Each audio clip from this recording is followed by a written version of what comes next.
When Canada, one of America's closest allies, made the decision to go with Sweden's Gripen over the US F-35, it wasn't just a defense contract. It was a message that echoed across Washington, across NATO, and deep inside the walls of the Pentagon. Because for decades, US air dominance was never questioned. Every major ally relied on American jets, F-15, F-16, and later the F-35. But now, Canada has just broken that pattern, and the Pentagon isn't happy. This is the story of how a single deal shattered decades of US defense dominance, and why the Swedish Gripen just became the fighter jet that embarrassed the Pentagon. For years, the F-35 was seen as a done deal for Canada. Billions had already been invested. Political promises were made.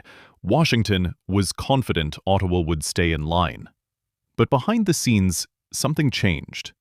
Canada's Air Force began quietly testing the Gripen E, Sweden's multi-role fighter built for survival in hostile electronic warfare-heavy environments. It was cheaper, more reliable, and, most importantly, independent from US control. Unlike the F-35, which requires US permission for software updates, mission data, and maintenance scheduling, the Gripen gives Canada full sovereignty over its aircraft. And that was the turning point, when Canadian defense officials realized they could operate freely, without the Pentagon's digital leash. The Gripen became far more than a jet. It became a symbol of independence. For the Pentagon, this wasn't just about losing a sale. It was about losing control. The F-35 program isn't just an aircraft project. It's a geopolitical weapon. Every country that buys it becomes tied into US defense logistics, part supply, and software updates. That creates dependence and influence. But now, a NATO member and a close NORAD ally just walked away from that system. If Canada can say no to the F-35, others might follow.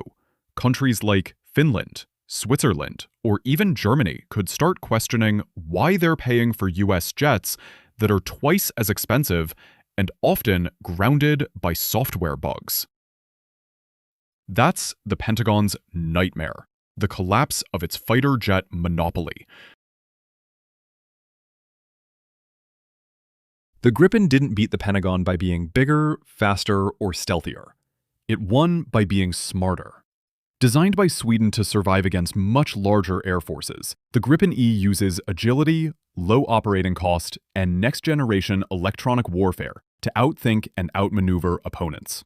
Its Erixis EW suite can jam radars, blind missiles, disrupt enemy networks, and even spoof targeting systems, giving the Gripen an invisible edge that the F-35 can't neutralize without revealing its own position. The jet can launch from short, improvised roads, refuel in 10 minutes, and operate with a tiny ground crew, making it perfect for countries like Canada, with huge territories and remote northern regions. Instead of relying on expensive stealth coatings, complex maintenance, or US-controlled software, the Gripen offers flexibility, independence, and resilience. In the end, the giant, the F-35, was beaten not by brute force, but by a fighter designed to be survivable, practical, and sovereign. The Gripen outsmarted the giant because it was built not for dominance, but for real-world warfare. Canada's decision to choose the Gripen over the F-35 wasn't just a military choice. It was a political statement. By selecting Sweden's fighter jet, Canada sent a clear message to Washington. It wants independence, not dependence. Unlike the US model, which locks buyers into American software, maintenance, and mission data control, Sweden offered Canada full sovereignty, local assembly, technology transfer, and the ability to operate the jet without foreign permission. This deal signals a shift away from the Pentagon's long-standing influence over Allied air forces. For the first time, a major NATO state openly chose freedom of operation over US oversight. The message is powerful. Canada no longer wants to be a client following Washington's defense playbook.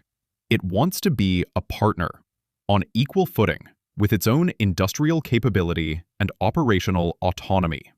In choosing the Gripen, Canada didn't just pick a jet.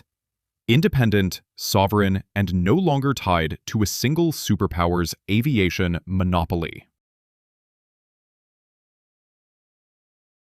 Canada's Gripen deal didn't stay a Canadian story for long. It triggered shockwaves across the global defense landscape. For years, the F-35 program created a near monopoly, where US jets dominated NATO and Western allies. But Canada breaking from that pattern made other nations suddenly question the system they had quietly accepted. European analysts immediately called it the Canadian shock. Air forces across Europe began reevaluating their future fleets, wondering whether they should continue relying on US software-controlled jets or shift towards sovereign platforms like the Gripen. Brazil, already operating the Gripen, publicly praised Canada's move as a step toward defense independence. Other countries in Latin America, and even parts of Asia, started signaling renewed interest in Swedish aircraft. The fear wasn't just losing Canada. It was the possibility that allies would follow this example, eroding decades of US influence over global air power. The Pentagon's dominance was built on technology, stealth, sensors, and data fusion. But Sweden's Gripen has proven that flexibility, independence, and cost efficiency can be just as powerful. If allies start choosing sovereign systems over US-controlled ones, the entire defense map could shift. For the first time, America's air power monopoly is being challenged, not by China or Russia, but by a small Scandinavian nation, and one of America's closest allies. That's the irony, and that's why this deal hurts so much. If more nations choose platforms like the Gripen, aircraft that empower the operator instead of the manufacturer, the global balance of air power could shift away from American dominance toward a multipolar, more technologically diverse landscape. In other words, the next era of air power won't be decided by who has the biggest jet, but by who has the smartest, most adaptable system. Canada's Gripen deal isn't just about fighter jets. It's about the future of global air power. And as the Pentagon scrambles to respond, one thing is clear. The world has changed. Because sometimes, true power isn't about who builds the most advanced jet. It's about who dares to break free.